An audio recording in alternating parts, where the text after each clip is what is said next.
Hi,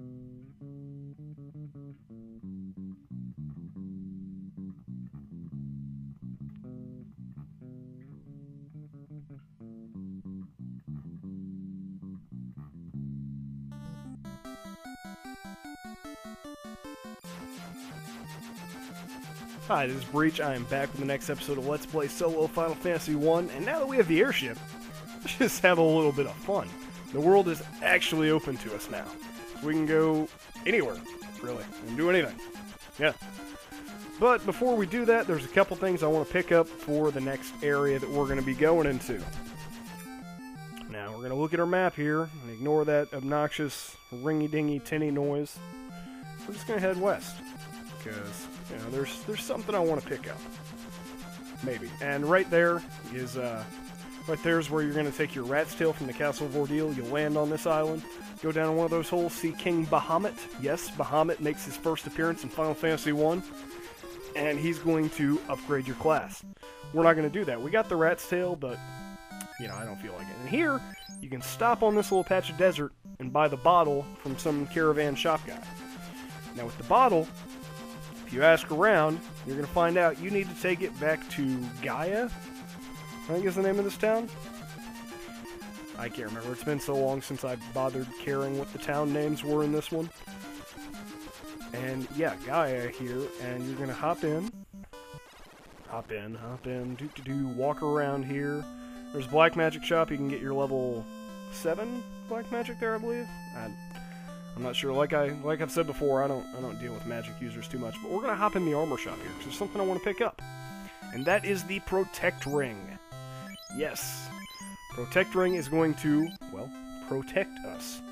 Eventually, in this next area, or one of the next two areas, we're gonna get some armor that we're gonna want to equip because it's going to give more defense than our level bonus armor could ever give. And so we're gonna put on the Protect Ring too. That'll help fight off instant death attacks. And there's the hospital. If you should have a dead party character that you want to bring back, or 3 that you don't, you know, it's up to you. Anyway, we go around here and walk up here, and there's a little lake. Here, you pull up your item menu, use the bottle, and a fairy pops out. Now, if you ask around again, someone will say that some merchant put the fairy in a bottle. You ask around in one of the next towns we're going to go to, they'll say there's a traveling merchant selling crap in the desert. Really easy to put 2 and 2 together there. So yeah, fairy gives you the Oxyale, which I'll wait until we get to the point where we're going to use it before I tell you what it does. But it's sitting in the middle of the spring there, just sitting at the bottom of the spring, collecting rust, doing nothing. Now you saw a town there. We're actually not going to go there yet.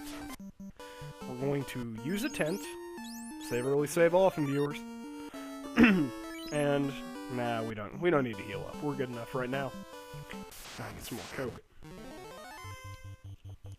We got some Cerberuses.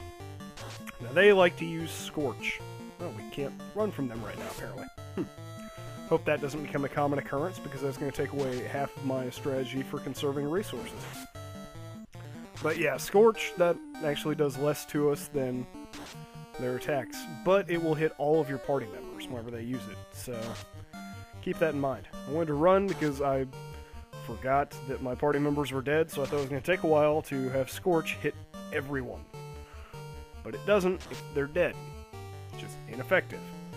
Fortunately, when they attack a dead party member, it doesn't bother wasting the time saying ineffective every time, like it does whenever ours attack a dead one. Or one that's run away. And we're going to go and heal up after that. We took way more damage than I care to take. And just eat. Yeah, might as well go full. So we're going to take this river here, and I wonder where it goes. I don't want to take it the whole way, because quite honestly I can take on the monsters on the land and take less damage trying to run from them than I can the river monsters. Unless we... yeah. These guys are fun. They use Frost from the Frost Wolves, which will do a lot more damage than their attack. The Giant hits pretty damn hard, but we can still one-shot him. And he's going to hit harder than their Frost. We want to take him out first. Now these Wolves, they're going to be obnoxious, and they're just going to sit there and take little pot shots at us there.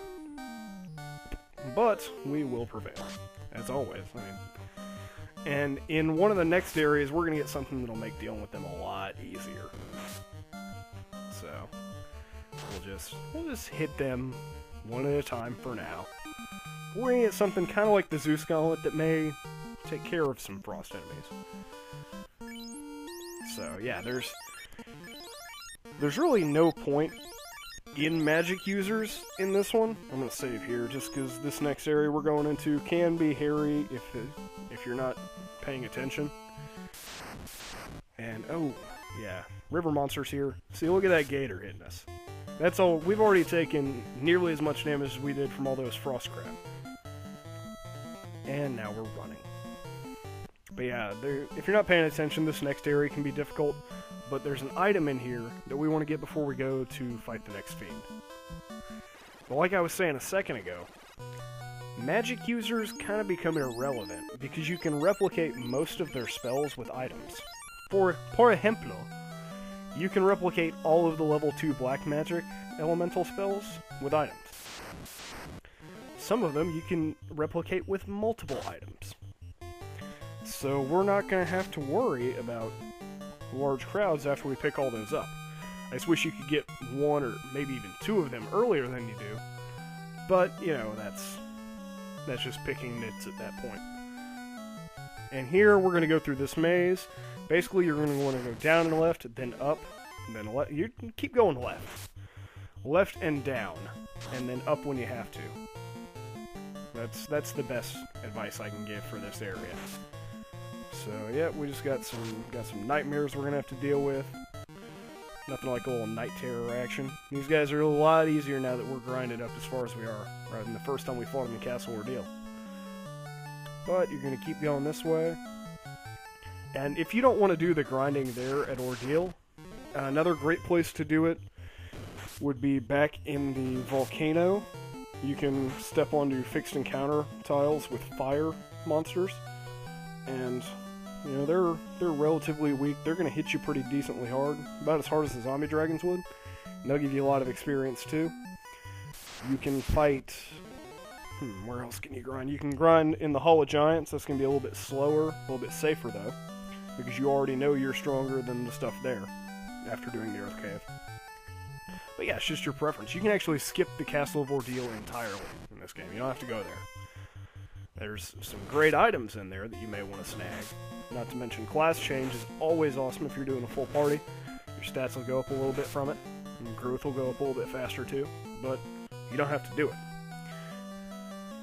It's all just a matter of preference. Now here, we're going to go all the way down, and there's the one room in here. What the hell is that bat doing out there?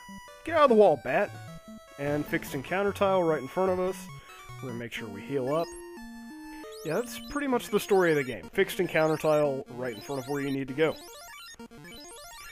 So, we're going to heal up, and just mummies this time. Awesome. Usually there's some cockatrices, some paralisks mixed in there. But here it's just mummies. We're going to have to fight that again to get out of here, obviously. And there's the ribbon. Ribbon is going to be an awesome defensive accessory that we're going to equip as well. It divides most of the elemental stuff by half. So you're going to take a lot less damage than you normally would. And the defense, that's what we really came in here for. Because, let's see. Yeah, we want to put that in our hands here. The defense, whenever used as an item in battle, casts Ruth on yourself. So, use it twice. Nothing can hit you except for critical hits. Yeah. You combine that with the heal staff that we found back in the Castle of Ordeal, and looks like we're actually going to cut...